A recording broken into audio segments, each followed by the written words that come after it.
Salam sejahtera Malaysia, denyut nadi suara rakyat bergema di channel ini. Jangan lupa tekan butang subscribe, like dan share. Malaysia kita punya, cintai Malaysiaku, kita jaga kita.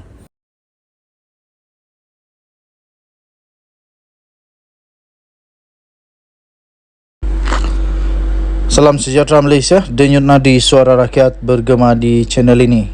Berita terkini yang amat mengejutkan seluruh Malaysia. Berita sedih dan duka cita dengan kematian meninggal dunia yang amat mengejutkan Malaysia. Baru saja kita terima berita menyedihkan ini daripada utusan.com.my. Baru saja diterima bertajuk Sarjan Maut Tertembak Diri Sendiri. Berita penuh rembau. Seorang anggota polis berpangkat sarjan disahkan telah maut disyaki menembak dirinya sendiri dalam satu kejadian di Ibu Pejabat Polis Daerah IPD Rembau di sini petang semalam. Difahamkan keadaan berlaku pada kira-kira 6.40 petang itu di sebuah bilik di bahagian siasatan jenayah IPD berkenaan. Mayat anggota polis yang berusia 58 tahun itu telah pun dibawa ke Hospital Tuanku Jaafar atau HTJ di Seremban pada malam tadi bagi proses untuk membedah siasat. Difahamkan, kenyataan akhbar mengenai kejadian berkenaan akan dikeluarkan dalam masa terdekat oleh Ketua Polis Negeri Sembilan, Datuk Ahmad Zafir Muhammad Yusof. Berita ini daripada utusan dan diterbitkan di utusan.com.my bertarikh 2 Julai 2023 dengan tajuk Sarjan Maut Tertembak Diri Sendiri. Kita mendoakan semoga keluarga yang ditinggalkan tetap bertabah dan bersabar dan semoga semuanya baik-baik saja. Denyut nadi suara rakyat bergema di channel ini. Jangan lupa tekan butang subscribe, like dan share. Bye-bye.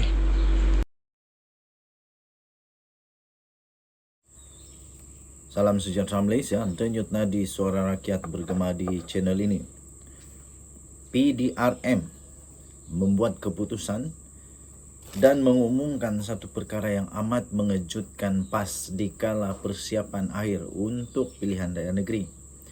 Polis di Raja Malaysia mengesahkan akan merakam keterangan daripada adun Kubu Gajah. Polis akan merakam keterangan Khalil Yahya berhubung poster palsu yang telah dikongsikan beliau di dalam Facebook miliknya. Polis akan merakam keterangan Khalil Yahya berhubung poster palsu mengenai pelantikan ahli Parlimen Seputi iaitu Teresa Hock sebagai pengerusi Felda. Ketua Polis Daerah Brickfields iaitu Assistant Commissioner Ami Hizam Abdul Syukur berkata, ahli Dewan Undangan Negeri Adun Kubu Gajah itu dipanggil hadir ke Ibu Pejabat Daerah IPD Taiping Selasa ini. Katanya dalam kenyataan itu, janji temu sudah dibuat untuk rakaman percakapan Khalil pada jam 10 pagi di IPD Taiping, katanya kepada Harian Metro. Harian Metro semalam melaporkan polis telah pun menerima laporan dibuat oleh Teresa Hock berhubung poster pelantikannya sebagai pengerusi Felda.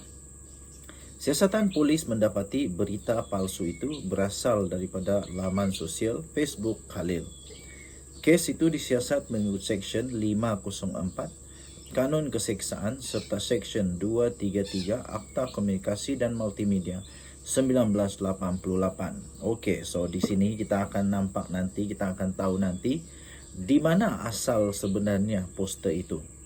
Adakah poster itu hanya akan hanya di repost, hanya diulang siar semula oleh adun daripada PAS ini, ataupun poster itu dicipta sendiri oleh beliau ataupun ada orang admin atau sebagainya yang mencipta poster itu kemudian dipost oleh beliau.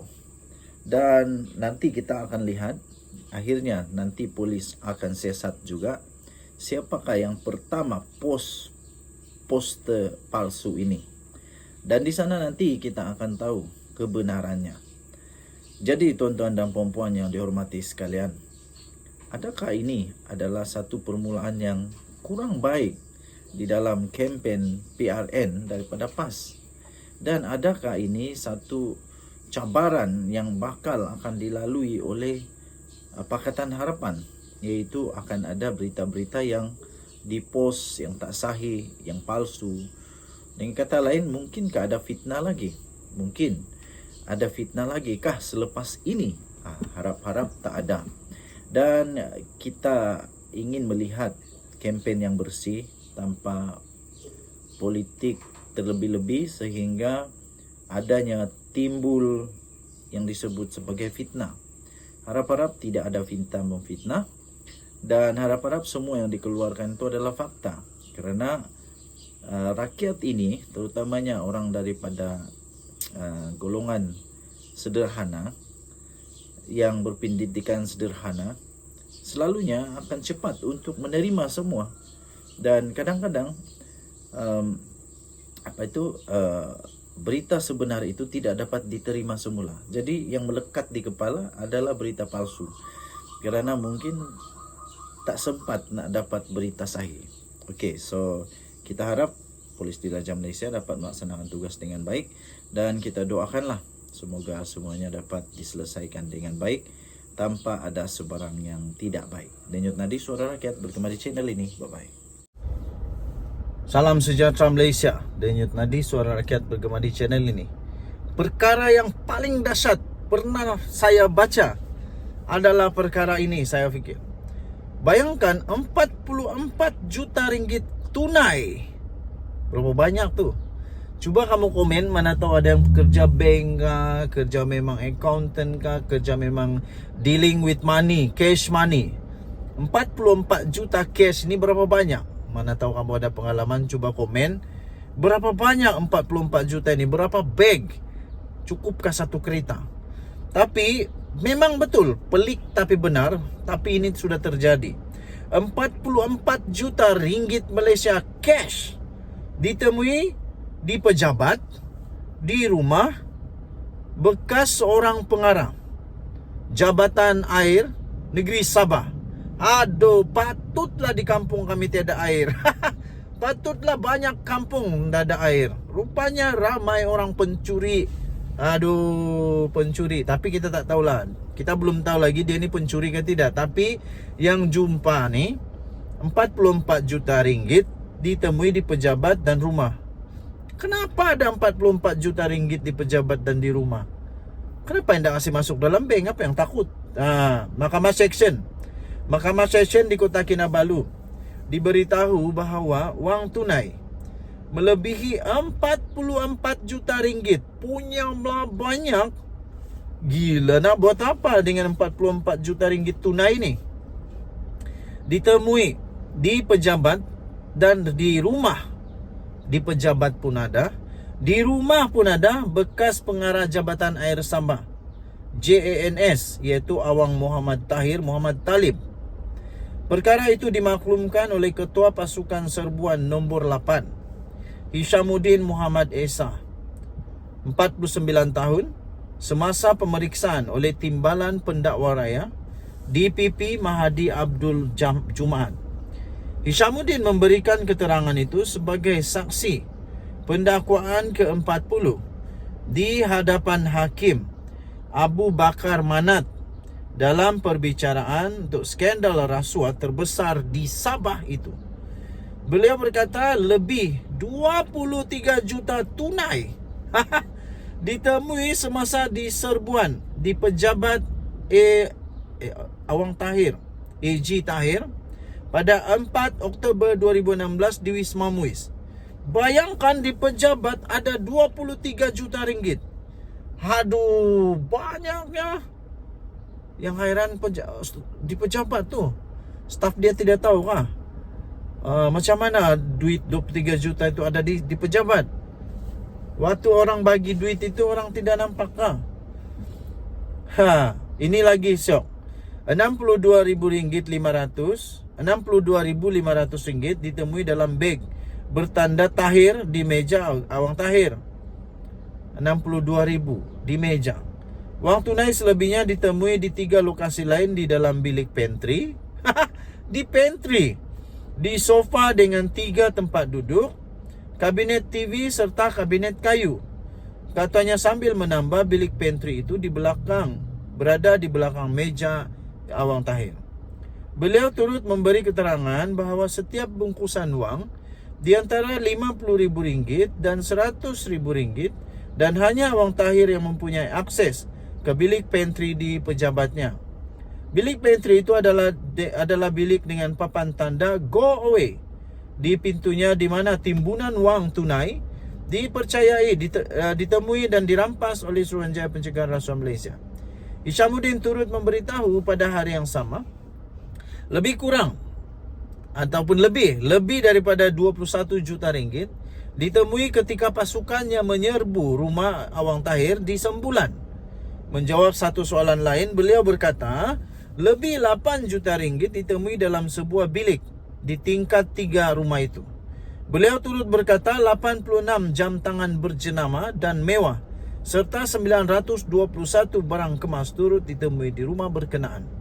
Saksi itu selanjutnya memberi keterangan bahawa pasukannya kemudian menemui wang tunai 9 juta ringgit dan 4 juta ringgit Malaysia masing-masing di dalam kereta Mazda dan Mercedes-Benz. Kira-kira 9 juta ringgit ditemui dalam sebuah kereta Mazda. Wang itu dimasukkan ke dalam beberapa beg yang disimpan di dalam bonet kereta. Ketika itu kereta diparkir tidak jauh dari pagar rumah yang diletakkan di luar pagar rumah. Sebanyak 4 juta ringgit lagi ditemui di dalam sebuah Mercedes-Benz. Wang itu dimasukkan ke dalam beg dan dimasukkan ke dalam bonet kereta, katanya. Dahsyat tak dahsyat? Sila komen. Denyut Nadi Suara Rakyat bergema di channel ini. Bye-bye. Salam sejahtera Malaysia. Denyut Nadi Suara Rakyat bergema di channel ini. Nampaknya Wan Saiful Wanjan, bekas bos, bekas Setiausaha Agung, untuk bersatu dalam keadaan yang bahaya sekarang ini. Ini telah pun dikemukakan atau diberikan keputusan di mahkamah, iaitu pertuduhan rasuah Wan Saiful adalah teratur dan lengkap, kata pendakwaan. Tuan-tuan dan puan-puan yang dihormati sekalian, Mahkamah Session di sini pada Selasa diberitahu bahawa 2 pertuduhan berkaitan dengan rasuah berjumlah 6.9 juta ringgit Malaysia yang membabitkan projek Jana Wibawa yang telah dikemukakan terhadap bekas Ketua Penerangan Parti Pribumi Bersatu Malaysia. Maafkan saya, bukan Setiausaha Agung. Salah ni, Setiausaha Agung Hamzah Zainuddin. Adalah, aku makin tua lah. Bukan. Tetapi bekas Ketua Penerangan PPBM Bersatu, iaitu Wan Saiful Wanjan, yang telah pun meletak jawatan setelah beliau diheret ke mahkamah. Dia terus letak jawatan dan sekarang ini memang sah dia ada dalam keadaan yang amat sukar, kerana di mahkamah dinyatakan oleh pihak pendakwaan bahawa semua proses dalam pendakwaannya adalah lengkap dan teratur dan lengkap. Timbalan pendakwa raya iaitu Rashidah Murni Azmi berhujah bahawa kedua-dua pertuduhan berkenaan itu tidak cacat, sebaliknya jelas dan boleh difahami. Kata beliau, Seksyen 153 Kanun Tata Cara Jenayah atau KTJ menyatakan tarikh dan masa hendaklah dinyatakan dalam pertuduhan. Dalam pertuduhan pertama, masa telah dinyatakan, iaitu sekitar April 2022, manakala pertuduhan kedua, masa yang dinyatakan adalah pada bulan Julai hingga September. Pihak pembelaan juga telah dibekalkan dengan dokumen serta notis yang mencukupi bagi membolehkan mereka menyediakan pembelaan katanya. Beliau berkata demikian pada prosiding pendengaran permohonan Wan Saiful untuk mengenepikan dua pertuduhan meminta dan menerima rasuah berjumlah 6.9 juta ringgit Malaysia membabitkan projek Jana Wibawa yang dihadapinya di hadapan Hakim Rozina Ayub. Selain itu, Rashidah Murni berkata, permohonan Wan Saiful adalah tidak berasas dan pramatang kerana saksi-saksi pendakwaan masih belum lagi pun memberi keterangan. Sehubungan itu, pihak kami, katanya, memohon untuk mahkamah menolak permohonan ini memandangkan ia tidak mempunyai alasan yang kukuh dan merupakan penyalahgunaan proses mahkamah, katanya. Peguam Amir Hamzah Arsyad mewakili Wan Saiful Wan Jan pula berkata, kedua-dua pertuduhan terhadap anak guamnya adalah cacat kerana tidak menyatakan secara khusus tarikh kesalahan dilakukan. Dalam pertuduhan itu hanya menyebut sekitar bulan tertentu tanpa mengemukakan butiran yang lengkap bagi kesalahan yang dipertuduhkan terhadap anak guam saya, katanya. Dalam pada itu, Amir Hamzah berkata pertuduhan itu juga tidak berasas berdasarkan Seksyen 173G KTJ yang menyebabkan pihak pembelaan dinafikan untuk mengemukakan pembelaan dan alibi. Okey, tuan-tuan dan puan-puan yang dihormati sekalian, anda boleh mendapatkan berita lengkap ini di sinarharian.com.my. Kita jumpa lagi. Bye-bye. Salam sejahtera Malaysia. SPRM semakin tegas, semakin hebat, semakin padu, semakin mantap, semakin ditakuti. Inilah yang kita mau. Supaya semua orang tak lagi suka hatinya saja, macam duit keluarga dia saja duit negara kita, macam duit dia sendiri saja duit rakyat.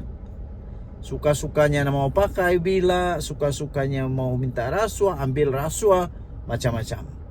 Okey, tapi kali ini SPRM mengumumkan satu perkara yang amat penting untuk seluruh rakyat Malaysia, terutama bagi mereka yang selalu ada kuasa, yang selalu berisiko untuk terlibat dengan pelbagai jenis kesalahan rasuah, salah guna kuasa dan macam-macam lagi yang tidak sepatutnya dilakukan. Dan saya percaya SPRM semakin kehadapan sekarang ini, ditambah pula untuk menjunjung titah Seri Paduka Baginda Yang di-Pertuan Agong, Baginda bertitah supaya rasuah dihapuskan di Malaysia. Dan juga menyokong kepimpinan Perdana Menteri Datuk Seri Anwar Ibrahim yang sungguh-sungguh mau hapuskan, mau menghentikan, mau menghapuskan, mau memupuskan rasuah di Malaysia ini.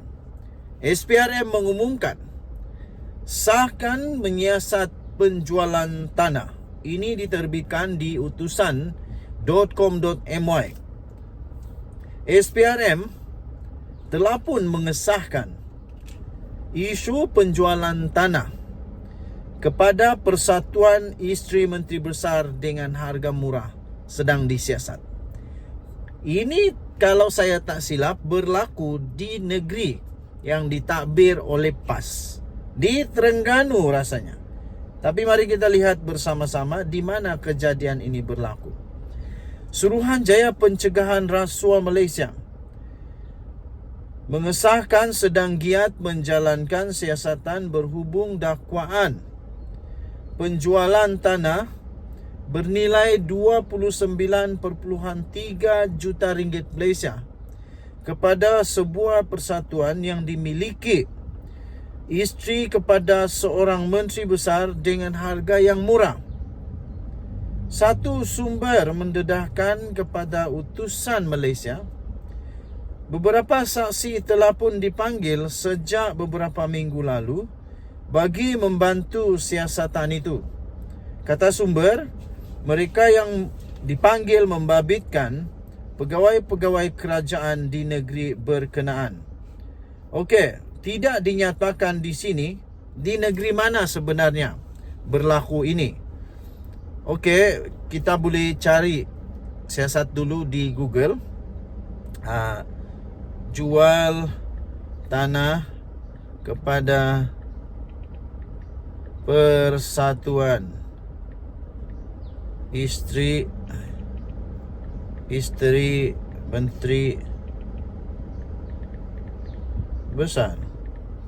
Cuba kita type begitu, apa yang keluar? Ada di Harapan Daily, di mana diterbitkan di Harapan Daily. Di Malaysia kini pun ada. Okey, kita baca dulu di harapandaily.com. Harapandaily.com, dia kata begini. Tanah 29.3 juta. Okey, jadi kita kembali kepada berita dari utusan tadi itu. Adakah dia sama? 29.3 juta juga. Okey, jadi saya fikir ini berkaitlah. Tanah, saya baca semula, berhubung dakwaan penjualan tanah bernilai 29.3 juta kepada sebuah persatuan dimiliki isteri kepada seorang menteri besar dengan harga murah. Itu di utusan.com.my. Jadi kalau kita pergi balik di harapandaily.com itu, bertarikh 5 Jun, jumlahnya sama 29.3 juta. Tetapi ini lebih detail. 5 Jun 2023 diterbitkan. Tajuknya, tanah 29.3 juta dijual hanya dengan RM500,000 sahaja kepada Persatuan Isteri yang Berhormat PAS Terengganu. Seluas 11,299 meter persegi, berdekatan bangunan Badan Perhubungan PAS Negeri Terengganu yang bernilai 29.3 juta dikatakan telah dijual kepada Persatuan Isteri Wakil Rakyat dan Bekas Wakil Rakyat Terengganu, Khairunisa, dengan hanya RM500,000. Lapor portal The Corporate Secret, keputusan membabitkan tanah strategik di Kuala Terengganu itu dibuat oleh Menteri Besar, Datuk Seri Dr. Ahmad Samsuri Mokhtar dan ahli-ahli Majlis Mesyuarat Kerajaan Negeri. Walau bagaimanapun, pihak pendaftar tanah Kuala Terengganu dan Majlis Bandaraya Kuala Terengganu MBKT tidak bersetuju tanah itu diserahkan kepada Khairunisa. Kata laporan ini, konflik kepentingan dalam perkara ini ialah Menteri Besar dan ahli Exco selaku pembuat keputusan telah meluluskan permohonan isteri Menteri Besar dan isteri ahli Exco untuk memiliki tanah kerajaan negeri yang bernilai tinggi. Atas konflik kepentingan kerajaan negeri pimpinan Menteri Besar dan Persatuan Pimpinan Isteri Menteri Besar, bayaran premium yang sepatutnya dikenakan ialah sebanyak 5.87 juta dikurangkan kepada RM500,000 sahaja dipertik oleh portal itu. Kemudian ada juga diselitkan satu borang di sini. Borang PTK.TR 731520180046-17 Kanun Tanah Negara Borang 5A Seksyen 81 dan 82. Notis bahawa hasil tanah harus dibayar.